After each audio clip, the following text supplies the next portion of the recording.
Hello everyone. In this question of electromagnetic induction from Pathfinder, we are given that there is a quarter circular conducting ring of large radius r with its center at the origin. And this ring is placed in the xy plane, right? And then there is a magnetic dipole of moment m which is placed at the origin as shown with its moment vector pointing in the plus y direction. If the ring rotates at a constant angular velocity omega about the y-axis, EMF induced between its ends निकालना है, right? So the ring is along a quarter circle. It's a quarter circle in the first quadrant in the xy plane, and then there is a magnetic moment, magnetic dipole of moment m placed at the origin. तो क्या होगा कि magnetic dipole की वजह से एक magnetic field होगा इस पूरे रीजन में, राइट?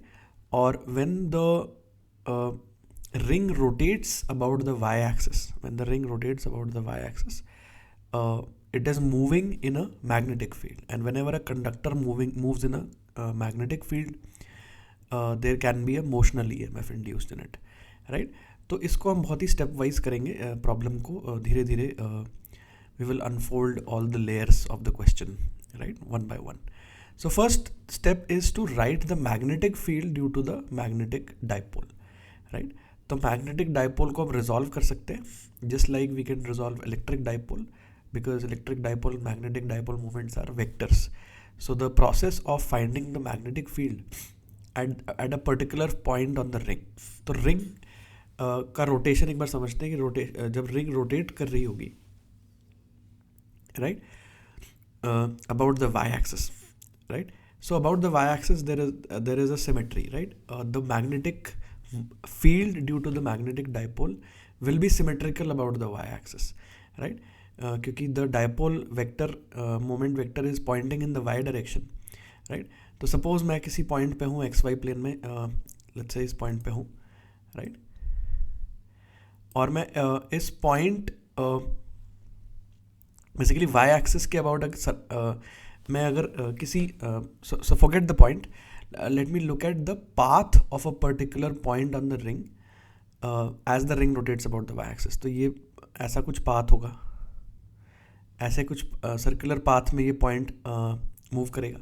तो इन सारे points पे magnetic field same होगा due to the dipole कि right, because of the symmetry about the y-axis. That is the meaning of the symmetry about the y-axis. There is a rotational symmetry about the y-axis कि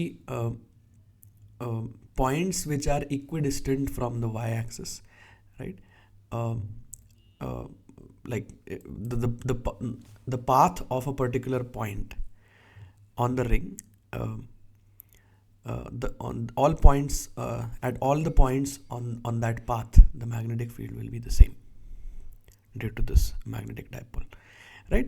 तो हम बस जो original situation है उसमें magnetic field निकाल लेते हैं, और किसी और इंस्टेंट पे जब रिंग किसी और पोजीशन पे होगी, एक्स वाई प्लेन में नहीं होगी, किसी और पोजीशन पे होगी, उस इंस्टेंट पे भी magnetic field will be the radial and tangential directions of the magnetic field will be exactly the same, right, in that plane. तो अभी हम एक्स वाई प्लेन में देख रहे हैं. अब अगर हम किसी और प्लेन में रिंग होगी किसी और इंस्टेंट पे, तो उस इंस्टेंट पे भी रेडियल और टेंजेंशियल फील्ड्स उस प्लेन में ऐसे ही पॉइंट कर रहे होंगे. तो इसको एक्स वाई प्लेन समझने की जगह आप कोई रैंडम प्लेन समझ सकते हो कि रिंग रोटेट कर रही है अबाउट द वाई एक्सिस, और किसी इंस्टेंट पे वो जिस प्लेन में लाई कर रही है, the plane of the ring at a particular general instant की फोटो आप इसको समझ सकते हैं, राइट? तो now in this plane, so we will find the magnetic field in this plane. तो इसके परपेंडिकुलर कोई मैग्नेटिक फील्ड नहीं होगा due to the dipole, and this we can see as follows कि मैग्नेटिक डाइपोल मोमेंट को हम दो components में रिजॉल्व कर लेंगे. तो if I join the origin to this point on the ring, I take the component of the dipole along this line, and I take the component of the dipole perpendicular to this line joining this point to the origin, right? So this component will be m cos theta and this component will be m sin theta, where this is theta measured from the y-axis, right? तो ये बहुत standard सा result है, सबको याद होना चाहिए, both for electric dipoles and magnetic dipoles, कि किसी भी मैग्नेटिक डायपोल के एक्सिस पे magnetic field is 2kp/r³ electric के लिए, और 2km/r³ फॉर मैग्नेटिक डायपोल. तो this is where the this magnetic radial component of magnetic field will come from. तो ये BR जो है ये इस m cos थीटा की वजह से है, right. So m cos theta की वजह से ये radial component of magnetic field आ रहा है, right. Because this, if you consider the dipole m cos theta, this point on the ring lies on the axis of that dipole and at a distance r, right. तो axis के जो points होते हैं, axis मतलब कि जिस direction में magnetic dipole point कर रहा है उस लाइन पे जो सारे पॉइंट्स हैं, तो ये जो पूरी लाइन होगी, इस लाइन पे जो सारे पॉइंट्स हैं, this line is known as the axis of the dipole. तो उस पे मैग्नेटिक फील्ड की वैल्यू 2km/r³ होती है, where k is the magnetic constant.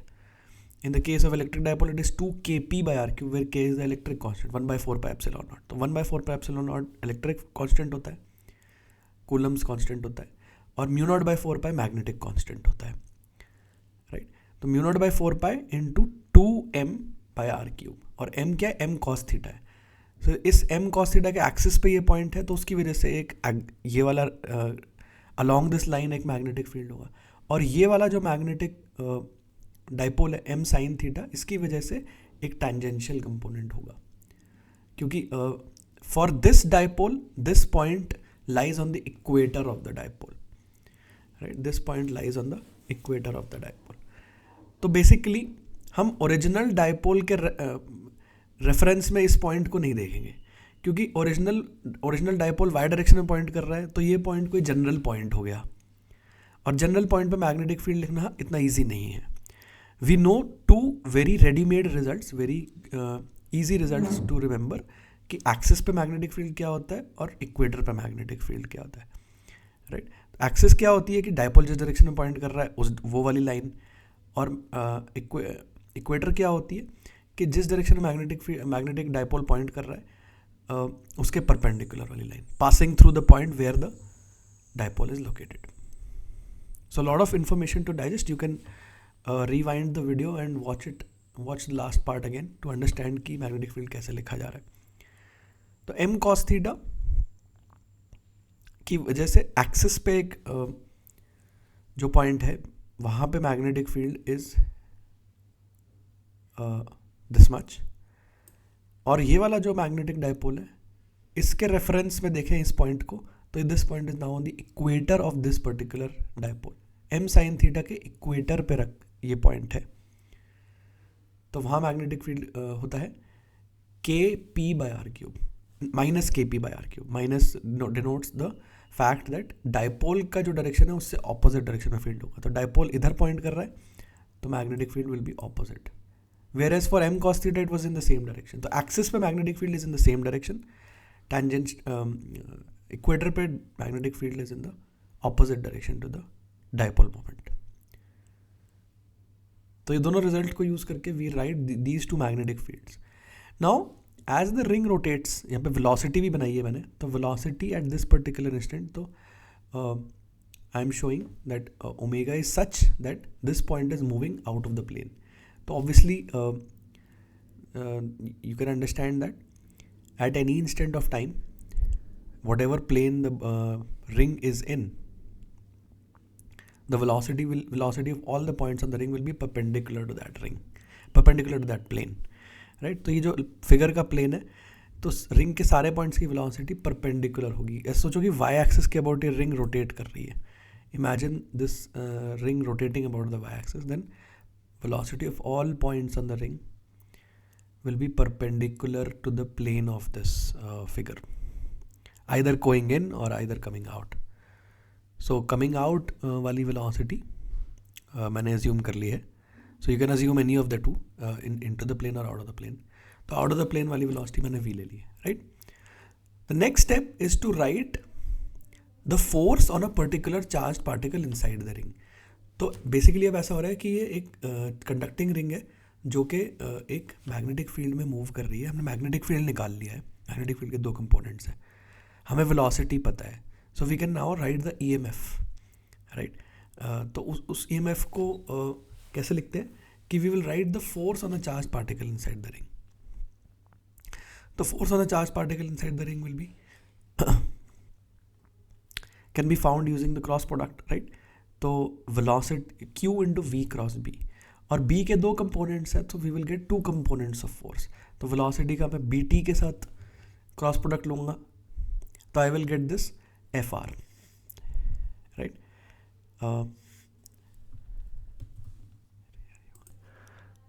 So actually I'm realizing that I made a small error here in the direction of these forces. So actually I have taken the directions to be exactly the opposite of what should they be, they should be, right? So अगर velocity को हम अंदर की तरफ assume कर लेते हैं,